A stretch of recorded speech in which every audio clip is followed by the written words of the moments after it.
अस्सलाम वालेकुम। Welcome back to CSS wisdom YouTube channel. कैसे हैं आप सब? इस उम्मीद के साथ कि आप सब खैरियत से होंगे, हम अपनी आज की वीडियो का आगाज़ करते हैं। In our previous video we discuss how to start your CSS preparation. However, in today's video we discuss how to prepare a subject for the competitive exams. ये एक बहुत ज़रूरी चीज़ होती है। ये ज़रूरी इसलिए है कि हमने अपने 12 जो सब्जेक्ट्स हैं उनको किस तरह लेके चलना है। हमने उनको रैंडम नहीं पकड़ना। हमने ये नहीं करना कि 2 वो पढ़ लिए हैं, 2-3 टॉपिक उसके कर लिए हैं, 2-3 टॉपिक्स उसके कर लिए हैं, बाद में हमें ये भी ना पता हो कि हम कहाँ पे स्टैंड कर रहे हैं। और फिर ये भी होता है कि हमें पता ही नहीं होता, हम कॉन्फिडेंट नहीं होते उस सब्जेक्ट को लेके कि हमारा वो सब्जेक्ट प्रिपेयर है या नहीं। हमारी इस आज की वीडियो में हम आपको बताएंगे कि आप अपने इन 12 मज़ामीन को किस तरह लेके चलें कि आप CSS को इजीली क्रैक कर सकें। तो चलिए जी, बढ़ते हैं हम अपने फ़र्स्ट स्टेप की तरफ। यहाँ पे कुछ स्टेप्स आपको रिकमेंड किए जाएंगे। सबसे पहला स्टेप जो है वो है read the syllabus of that subject. जो भी सब्जेक्ट कंपल्सरी या ऑप्शनल आप लोग प्रिपेयर करना चाह रहे हैं, सबसे पहले आपको उसका सिलेबस पता हो। ये एक बहुत ज़रूरी चीज़ है कि आपको पता हो कि आपकी लिमिट क्या है। आपने एक्सटेंसिव स्टडी नहीं करनी उस सब्जेक्ट को लेके, सबसे पहले आपका सिलेबस कंप्लीट हो। रेफरेंस के चक्कर में पहले नहीं पढ़ना, सबसे पहले अपने सिलेबस की कॉन्सेप्चुअल क्लैरिटी जो है वो बहुत ज़रूरी है। रेफरेंस आप वहीं पे पुट करेंगे जहाँ पे आप अपना क्वेश्चन पूरा लिख सकेंगे कंसेप्चुअल क्लैरिटी के साथ आंसर दे के। अगर आपको अपने किसी टॉपिक का, अपने मज़ामीन के किसी टॉपिक का, सब टॉपिक का आपको आइडिया ही नहीं है और आप उसके रेफरेंसेस डिफरेंट बुक से प्रिपेयर कर रहे हैं, तो आप उनको कहाँ पे यूटिलाइज़ करेंगे? तो सबसे इम्पॉर्टेंट जो चीज़ है वो ये कि आपको अपना सिलेबस, आपको अपना एरिया पता हो और उस पर आपकी ग्रिप हो। तो आपने किसी भी, ये जो 12 सब्जेक्ट्स हैं आपके ऑप्शनल प्लस कंपल्सरी, आपने इनका सिलेबस देखना है। सिलेबस आप FPSC BPSC की वेबसाइट पे जाके, if you are preparing for PMS then you would go for PMS website. तो वहाँ पे जाके आप इनका सिलेबस देख लेंगे। इसके अलावा हमारी वेबसाइट पे भी इनका जो सिलेबस है दोनों चीज़ों का वो अवेलेबल है। आप वहाँ से भी जाके इसको चेक कर सकते हैं। सिलेबस देख के आपने अपनी एबिलिटी चेक कर लेनी है। कंटेंट देख के इंसान को आइडिया हो जाता है कि इस सब्जेक्ट में मुझे कितनी मेहनत दरकार होगी।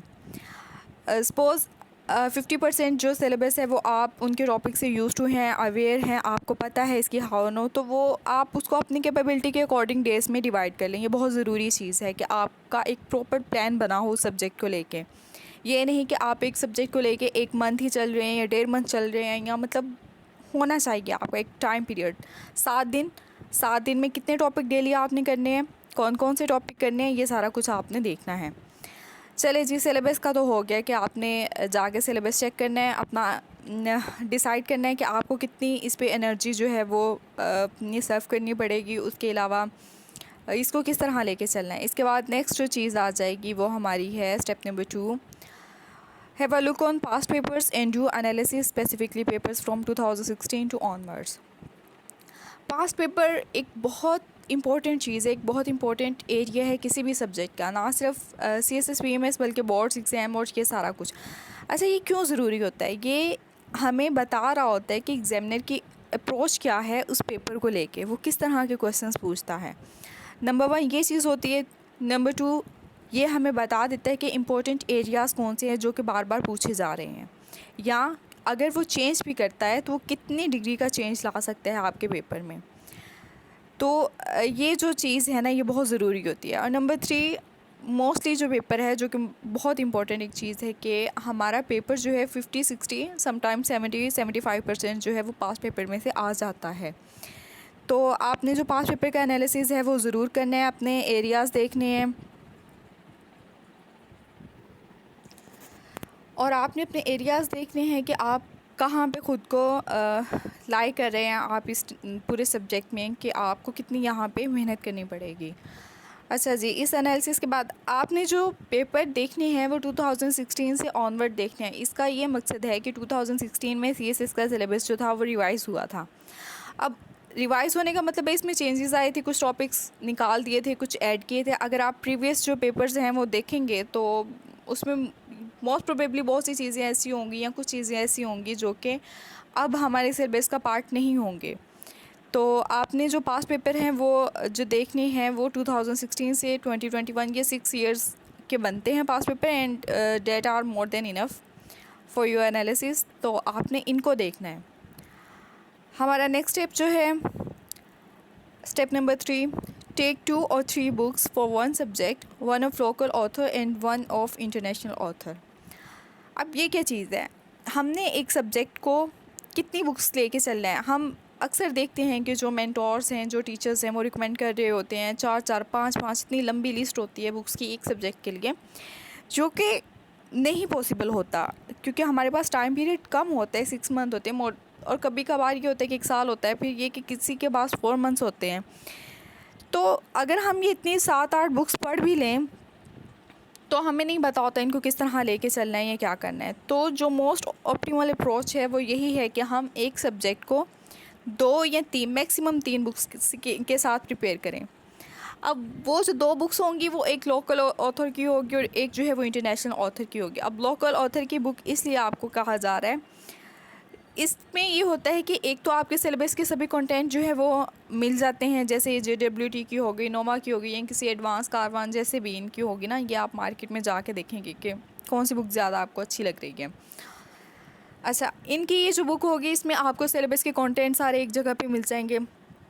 अगर ज़्यादा अच्छा कंटेंट नहीं मिलेगा तो एटलीस्ट आपको कंसेप्चुअल क्लैरिटी हो जाएगी कि ये टॉपिक किस चीज़ से रिलेटेड है।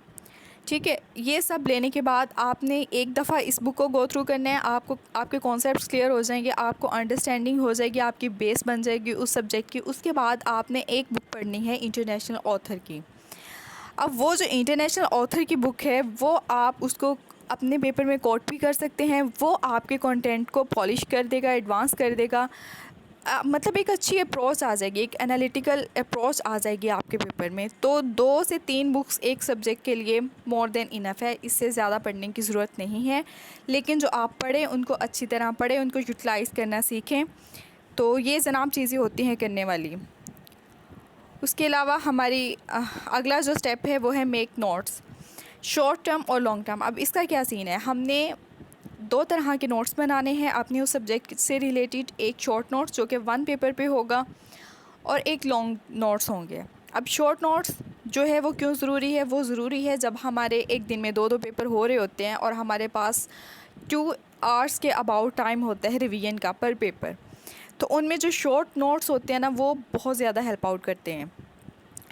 शॉर्ट नोट्स के अलावा कोई चारा नहीं है, आप 2 घंटे में पूरी बुक रिवाइज़ नहीं कर सकते। अगर आप देख भी लें, करने की कोशिश भी करें तो या सारा कुछ मिक्सअप हो जाएगा या मतलब नहीं कुछ पल्ले पड़ेगा। तो बेहतरीन यही होगा कि आप शॉर्ट नोट्स बनाएं। और इसके अलावा जब आपके 1 फ़रवरी से आपका टाइम पीरियड स्टार्ट हो तो उसमें वो जो शॉर्ट नोट्स है सभी सब्जेक्ट के, आप उनको बार बार रिवाइज़ करते जाएँ। तो ये जो शॉर्ट नोट्स है ये इनकी अफादियत मैंने आपको बता दी है। अब ये जो लॉन्ग नोट्स है वो क्यों ज़रूरी है, वो इसलिए ज़रूरी है कि आप हर दफ़ा एक टॉपिक को 2-3 जगह से कंसर्न करने की बजाय एक टॉपिक को लिखें। 3 से 4 से 5 से 6-7 पेजेस, जितने 6-7 पेजेस जो है वो ऑप्टिमल लेंथ है, इसमें अपने लॉन्ग नोट्स बना दें, इसमें रेफरेंसेस ऐड कर लें, अपनी आउटलाइन बना दें, अपने टॉपिक्स के जो सारे हैं उनको देख लें किस तरह सब डिवाइड्स करना है, कोई फैक्ट्स हैं वो ऐड कर लें। इस तरह करके आप अपने लॉन्ग नोट्स बनाएं। लॉन्ग नोट्स जो हैं वो आप अपनी रिवीजन वाले पीरियड में करेंगे जो कि अक्टूबर के बाद स्टार्ट हो जाएगा, या एटलीस्ट जनवरी में। तो आप अपने लॉन्ग नोट्स जो हैं उनको बार बार रिवाइज़ करेंगे। शॉर्ट नोट्स आप अपने 1 फ़रवरी से लेके अपने पेपर वाले दिन तक आप इनको देखेंगे। इस तरह लेके आप इसके शॉर्ट नोट्स जो हैं और लॉन्ग नोट्स को लेके चलेंगे। उसके बाद जनाब हमारा नेक्स्ट स्टेप है, हमने take mock test for that subject. ये बहुत ज़रूरी है कि आप जो सब्जेक्ट प्रिपेयर कर रहे हैं, आपने उसके नोट्स बना लिए हैं, आपने उसका सिलेबस देख लिया, आपने उसके पास पेपर एनालिसिस किया, आपने उस पर 2-3 बुक्स रीड आउट कर ली हैं। अब इसके बाद जो नेक्स्ट चीज़ है कि आप कितना इसमें एनरिच हो चुका है आप में डाटा इस सब्जेक्ट से रिलेटेड, ये चेक करने के लिए जो एक पैरामीटर है वो है मॉक टेस्ट। मॉक टेस्ट जो है वो आपको बता देता है कि आप कहाँ पे स्टैंड करें, आपकी प्रिपरेशन कितनी है। अगर आपने एक पेपर जो है अटैम्प्ट किया है तो आपको उस पेपर के कितने मार्क्स जो हैं वो आप अपने जहन में ले सकते हैं कि इतने आ सकेंगे मेरे नंबर। तो ये एक बड़ी अच्छी अप्रोच होती है कि आप जो भी सब्जेक्ट प्रिपेयर करें उसका एक दफ़ा फुल लेंथ बुक मॉक दे दें, उससे आपको अंदाज़ा हो जाएगा कि आपको इस सब्जेक्ट में मज़ीद कितनी मेहनत की ज़रूरत है। या आप अपना एक एग्रीगेट जो है, अप्रॉक्सीमेट एग्रीगेट अपने माइंड में सेट कर सकेंगे कि अगर आप पर पेपर में इतने ले रहे हैं मॉक में, तो आपके राउंड अबाउट जितना आपका एग्रीगेट है उसके राउंड अबाउट आपके फ़ाइनल में आ जाएंगे। तो ये बहुत मतलब एक ये सारे जो स्टेप्स हैं बड़े एनालिसिस से, बड़े एक टाइम पीरियड से जो इंसान ने एक्सपीरियंस की होती हैं चीज़ें, ये सब वो बताए हैं। अगर कोई बंदा इन स्टेप्स को फॉलो करके चलता है और सीक्वेंस में चलता है, तो ऐसा हो ही नहीं सकता कि उसका सब्जेक्ट क्लियर ना हो या वो अच्छे नंबर से क्लियर ना हो। तो ये जनाब आज की वीडियो थी कि आपने अपने सब्जेक्ट को लेके किस तरह चलना है, उसको किस तरह प्रिपेयर करना है। Either it is compulsory, either it is optional, आपने उसको किस तरह लेके चलना है, ये आज की वीडियो में हमने आपको डिटेल बता दिया है। आगे से नेक्स्ट हम आपसे रिक्वेस्ट करेंगे कि हमारे चैनल को सब्सक्राइब करें, लाइक करें, शेयर करें।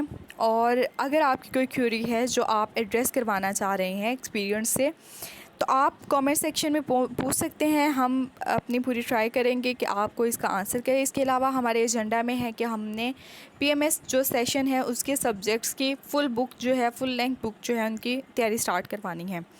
तो इसके लिए आप हमारे चैनल को सब्सक्राइब कर लें and stay tuned. Thank you.